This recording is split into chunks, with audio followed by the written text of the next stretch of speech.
എല്ലാവർക്കും നമസ്കാരം. എന്റർടൈൻമെന്റ് കീഴിലേക്ക് എല്ലാവർക്കും സ്വാഗതം. എന്റർടൈൻമെന്റ് കിഴി റിയാക്ഷനാണ്. ഇന്ന് ഞാനേ ഇതൊന്ന് തെറ്റിക്കിട്ടാൻ ആഗ്രഹിച്ചു കേട്ടോ.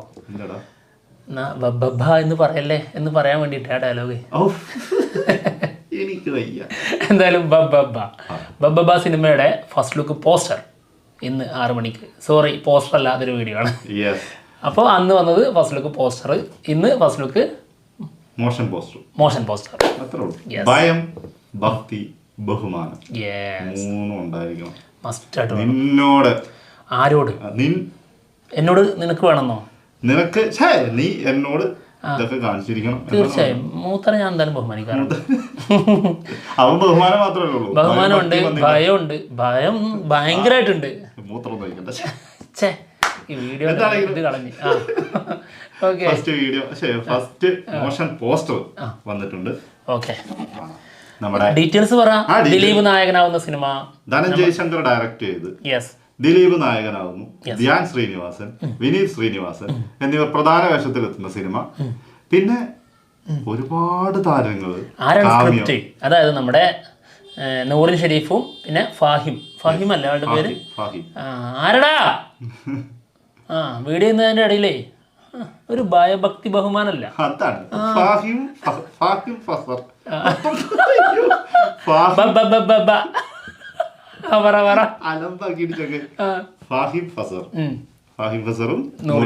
അത് കെട്ടിയാലും കെട്ടിയോളും. ഇവർ രണ്ടുപേരാണ് ഇതിന്റെ സ്ക്രിപ്റ്റ്. കാസ്റ്റിംഗ് ഭീകരമാണല്ലോ. എത്ര പേര് വന്നിട്ടുണ്ട്. എന്തിന് സിനിമ പ്രൊഡക്ഷൻ ആരാന്നുള്ളതാണ്. Gokulam movies, Sree Gokulam movies. അപ്പൊ തന്നെ ഊഹിക്കാം സിനിമ എന്താണെങ്കിലും ഒരു റേഞ്ചിലുള്ള സാധനമായിരിക്കും. അല്ലെങ്കിൽ തന്നെ ഒരു എന്താ പറയാ, ഒരു വ്യത്യസ്തമായ ഒരു സിനിമയായിരിക്കും എന്നൊക്കെയാണ് കേൾക്കുന്നത്. ഇതിന്റെ സ്റ്റോറി കാര്യങ്ങളൊക്കെ കേൾക്കുന്നത്. ചില സ്റ്റോറീസ് ഒക്കെ ഒന്നുണ്ടായിരുന്നു, അതൊക്കെ ഇവര് തള്ളിയിട്ടുണ്ട്. അതായത് ഫേക്ക് ആണെന്നുള്ള രീതിയിൽ. സിനിമയുടെ പ്ലോട്ട് പറയുന്നത് ഇങ്ങനെയായിരുന്നു സോഷ്യൽ മീഡിയയിൽ വന്നത്. അതായത് ഇതൊരു ടൈം ട്രാവൽ സംഭവം ഉണ്ടായിരുന്നു. അത് ഇവര് ഫേക്ക് ആണെന്ന് പറഞ്ഞിട്ടുണ്ട്. ഒരു ബന്ധം അതിനില്ല എന്നുള്ളതാണ് അവർ പറഞ്ഞത്. എന്താണെങ്കിലും ഇതെന്തായിരിക്കും കാണാം. 1.5 മിനിറ്റ് ഉണ്ട്, നോക്കാം. Okay. Gokulam movies.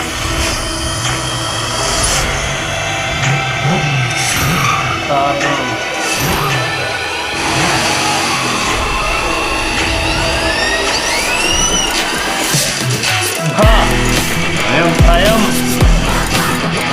Editor ക്യാമറമാനാ music.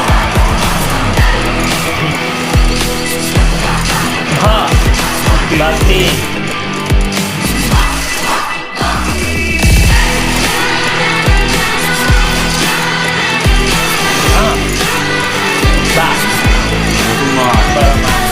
നീ നിന്റെ പഴയ പരിപാടിയായിട്ടാണ് ഇറങ്ങുന്നെങ്കിൽ ഇപ്പോഴത്തെ പിള്ളേരെ നിനക്ക് അറിയില്ല.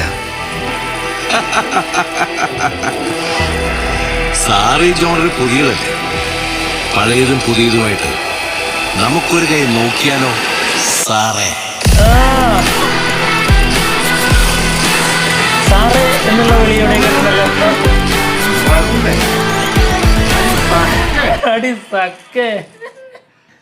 അത് മാത്രല്ല, ഫീൽ ചെയ്യുന്ന കാര്യം, അതായത് സാറേ എന്നാണ് വിനീത് ശ്രീനിവാസനെ വിളിക്കുന്നത്.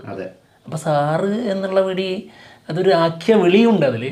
മാത്രമല്ല ഒരു പോലീസുകാരനാണോ എന്നൊരു സംശയമുണ്ട് വിനീത് ശ്രീനിവാസന്റെ കഥാപാത്രം. ക്യാരക്ടർ വെച്ച് നോക്കുമ്പോൾ ഒരു പോലീസുകാരനാണോ എന്നൊരു സംശയം. അതെ. അപ്പോൾ ദിലീപിന് എതിരെ നിൽക്കുന്ന, ഓപ്പോസിറ്റ് നിൽക്കുന്ന കഥാപാത്രമായിരിക്കും വിനീത് ശ്രീനിവാസൻ. തീർച്ചയായിട്ടും അത് ഉറപ്പായിട്ടും. അത് ഈ ഒരു ചെറിയൊരു കോൺവെർസേഷനിൽ നിന്ന് നമുക്ക് മനസ്സിലാവുന്നു. അത് ഓപ്പോസിറ്റ് തന്നെ ആയിരിക്കും. അപ്പൊ ധ്യാൻ ശ്രീനിവാസൻ ആരായിരിക്കും? അതാരോ ആട്ടെ, ഇതിലെ മെയിൻ ആരോ ആട്ടെ, 2 കഥാപാത്രങ്ങൾ ആരാന്ന് വെച്ച് കഴിഞ്ഞാല് എന്താ മൈക്ക് വെച്ചിട്ടില്ലേ? ചെറിയൊരു തെറ്റ് പോയി. മൈക്ക് വെക്കാൻ മറന്നു. പല കാര്യങ്ങളും കിട്ടിയിട്ടുണ്ടാവില്ല. ചേടാ ഓണായിരുന്നു കേട്ടോ. ഓക്കെ, നന്നായി, നല്ല കാര്യം. അപ്പൊ എന്തായാലും അതായത് ഇതിൽ 2 പേര് അപ്പുറത്തും ഇപ്പുറത്തും നിൽക്കുന്ന 2 വലിയ താരങ്ങൾ. അത് വിനീത് ശ്രീനിവാസനും ദിലീപായിരിക്കും. മാത്രമല്ല വിനീത് ശ്രീനിവാസന്റെ അസിസ്റ്റന്റ് ഡയറക്ടറാണ് സിനിമയുടെ സംവിധായകൻ. ചീഫ് അസോസിയേറ്റ് ആയിരുന്നു ധനഞ്ജയ് ശങ്കർ. അപ്പൊ അതിന്റേതായ ഒരു പ്രാധാന്യം കൊടുക്കൂലേ? അതുകൊണ്ട് തന്നെയാണല്ലോ ഷാൻ റഹ്മാൻ അവിടെ മ്യൂസിക്കുമായിട്ട്. നല്ല പ്രത്യേക രസമുണ്ട് കേട്ടോ. പിന്നെ ദിലീപ് ചോദിക്കുന്ന കാര്യവും ഒരു പ്രത്യേക ചോദ്യം തന്നെയാണ് വിനീതിനോട്. അതായത് സാർ ഈ ജോണർ ആദ്യമായിട്ടല്ലേ, അതായത് ഒരു ആക്ഷൻ അല്ലെങ്കിൽ ആ ഒരു ബേസിലുള്ള ഒരു സിനിമ ആദ്യമായിട്ട് തന്നെയാണ് ആള് വരുന്നത്. അപ്പം ആ ഒരു ചോദ്യം കൊള്ളാം. പിന്നെ അത് മാത്രല്ല അതിലൂടെ കാര്യങ്ങൾ വ്യക്തമാവുന്നുണ്ട്. ആള് എനിക്ക് തോന്നുന്ന ഒരു കള്ളനാണോ ചെയ്യുന്ന കഥാപാത്രം അല്ലേ? അപ്പോൾ പുതിയ പരിപാടികളൊന്നും ഏൽക്കൂല എന്നുള്ള രീതി പറയുമ്പോഴേ ആ പരിപാടി നമുക്കൊന്ന് പുതിയതും പഴയതൊക്കെ വെച്ച് ഒന്ന് നോക്കാം എന്നാണ് പറഞ്ഞിരിക്കുന്നത്. റൺവേ 2 വല്ലതും ആണോ? വാളയാർ പരമശിവം റിയലി അറിയോ ക്രൈസ് അത് നടക്കൂല കേട്ടോ. അതല്ല പറയുന്നതാണ്, അത് വരും, പക്ഷെ അതിന് ആള് വേറെ ആവണം അല്ലേ? ജോഷി വരണം. അതിന് ജോഷി അല്ലാണ്ട് വേറെ ആര് ആ സ്ഥാനത്തേക്കൊന്നും അല്ലാണ്ട് എത്തിച്ച് അങ്ങോട്ട് മുട്ടിക്കാൻ പറ്റൂല. അത് പക്ഷെ അതെ, ആ ഡയലോഗ് ഡെലിവറി ആണെങ്കിലും ആ വിളിയിലാണെങ്കിലും അതിലൊക്കെ നമുക്ക് ആ ഒരു സിനിമയിലേക്ക് പെട്ടെന്ന് പോകുന്നുണ്ട് കേട്ടോ. എന്താണെങ്കിലും കൊള്ളാം, തകർത്തിട്ടുണ്ട്. പൂത്തിരി കത്തിച്ചുകൊണ്ടാണ് തുടക്കം. നല്ലൊരു തുടക്കമാണ് അല്ലേ? പൊരിയാണ്, പൊരിയുന്നു എരിഞ്ഞങ്ങ് കയറട്ടെ, കത്തി കയറട്ടെ, അത്രേ ഉള്ളൂ. ഏതായാലും കുറെ നാളുകൾക്ക് അങ്ങനെ കുറെ എല്ലാവർക്കും അറിയാം നല്ല ക്ഷീണം തന്നെയായിരുന്നു ദിലീപിന്റെ സിനിമകൾക്കൊക്കെ സംഭവിച്ചിട്ടുള്ളത്. അതിൽ നിന്നുള്ള നല്ലൊരു മാറ്റം ഈ സിനിമയിൽ ഉണ്ടാവട്ടെ. എന്തിന് പേരിൽ പോലും അല്ലെങ്കിൽ അതിന്റെ കെട്ടിലും മട്ടിലും ഒക്കെ നമുക്ക് പ്രതീക്ഷ നൽകുന്ന ഒരു സിനിമയാണ് തീർച്ചയായിട്ടും അല്ലേ? അതുകൊണ്ടാണല്ലോ നമ്മളിങ്ങനെ ആകാംക്ഷയോടെ കാത്തിരിക്കുന്നത്. പിന്നെ ഇത്രയും ബഡ്ജറ്റിലൊരു സിനിമ ഗോകുലം മൂവീസ് അല്ലാതെ വെറുതെ പോയിട്ട് എന്തായാലും എടുക്കില്ല, നല്ലൊരു സാധനം ആയിരിക്കണം. അപ്പോൾ അതിൻ്റെതായ ഒരു വലിപ്പ സിനിമയ്ക്ക് ഉണ്ടാവും എന്നുള്ള പ്രതീക്ഷയുണ്ട് എല്ലാവർക്കും. ഇവർ ആദ്യം പുറത്തുവിട്ട ഫസ്റ്റ് ലുക്ക് പോസ്റ്ററല്ലേ, അതും ഇതും കണക്ട് ചെയ്യാൻ പറ്റും. പിന്നെ മാഡ് എന്നുള്ള രീതിയിലുള്ള ആ ഒരു മാഡ്നെസ് ക്യാപ്ഷനും ഒക്കെ നമുക്ക് ഇതിനോട് കണക്ട് ചെയ്താൽ വ്യക്തമായിട്ട് മനസ്സിലാവും. അത് ആളിതിലൊരു എന്ത് പണിക്കാരാണ് അതിന് പറയാ? വെൽഡിങ് അതിന്റെ സംഭവമാണ് ആ പൂത്തിരിയായിട്ടുള്ള സാധനം അല്ലേ? ലോക കള്ളനായിരിക്കും. പിന്നെ സ്വന്തമായിട്ടൊരു വണ്ടി ഉണ്ടെന്ന് തോന്നുന്നു അല്ലേ? അതാണ് ആ കാണിച്ചത്. മൂടിയിട്ട് വെച്ചിരിക്കുന്ന കാറൊക്കെ തന്നെയാണെന്ന് തോന്നുന്നു. എന്നാലും ഇനി വാളയാർ പരമശിവം വൈബ് പിടിക്കണ്ടാവും ആ ഒരു വൈബിലൊക്കെ വേണ്ട, കഥ വേറെ ആയിക്കോട്ടെ, എന്നാലും അതിൻ്റെതായ ആ സിനിമ കാണുമ്പോൾ നമുക്ക് കിട്ടുന്ന ഒരു ത്രില്ലുണ്ടല്ലോ. ഇങ്ങനെ ഓരോ ടൈമിൽ ഇങ്ങനെ കൊടുക്കാൻ വാങ്ങാന്നൊക്കെ ആ സാധനം അങ്ങനത്തെ ഒരു സംഭവം കിട്ടിയാൽ മതി. അങ്ങനത്തെ ഒരു സാധനം ദിലീപ് സിനിമയ്ക്ക് വന്നാൽ പോലും സിനിമ വേറെ ലെവലിലെത്തും. ഒരു മോസാൻ ക്യാറ്റ് പ്ലേ. അതെ, പക്ഷെ അത് സ്ഥിരം സാധനം ആകരുതെന്ന് മാത്രമേ ഉള്ളൂ, അതിൽ നിന്ന് മാറണമെന്ന് മാത്രം. എന്തായാലും മാറും. എഴുത്തുകാരൊക്കെ പുതിയ അതും പിന്നെ എഴുത്തുകാരൻ മാത്രമല്ല, ആക്ട് ചെയ്യുന്ന കോ ആക്ടേഴ്സ് തന്നെ മാറിയിട്ടുണ്ട്. അത് തന്നെ വലിയൊരു കിട്ടല ആ സിനിമയ്ക്ക്.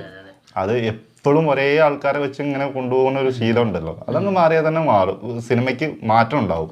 പിന്നെ ധ്യാനോട് പറയണേ, അത് സിനിമ റിലീസ് OTT വന്നതിന് ശേഷം വാ തുറന്നോളാം, അത് വേറെ മിണ്ടരുത്. അതിന് മുൻപുള്ള, അതായത് ഒരു സിനിമക്ക് സംഭവിച്ചത് എന്താന്ന് നമുക്കറിയാലോ. അതിന് മുൻപ് വരെ ആള് തുറന്നു കഴിഞ്ഞാൽ നല്ലതായിരുന്നു. അതെ, പക്ഷെ ഇനി ആ ഒരു സിനിമക്ക് സംഭവിച്ചതിന് ശേഷമുള്ള സമയത്ത് തുടക്കത്തിലൊന്ന് ശ്രദ്ധിക്കണം അല്ലേ? കുറച്ച് സൂക്ഷിക്കേണ്ടിയിരിക്കുന്നു. വിനീത് തന്നെ സൂക്ഷിച്ചോളും. മിക്കവാറും വിനീത് ചവിട്ടി പുറത്താക്കുമെന്നാണ് സംശയം. അതന്നെ. ഇപ്പൊ ഈ പേര് കറക്റ്റ് വിനീത് ഇങ്ങനെ പറഞ്ഞു കൊടുത്താണ്. ഈ പേര് കണ്ടോ, ഇതാണ് നിനക്ക് എന്നോട് വേണ്ടത് എന്നുള്ളത് പറഞ്ഞു കൊടുത്തിട്ടുണ്ടോ. ഭയവും ഭക്തി ബഹുമാനം ഒക്കെ നിനക്ക് എന്നോട് വേണം എല്ലാരോടും.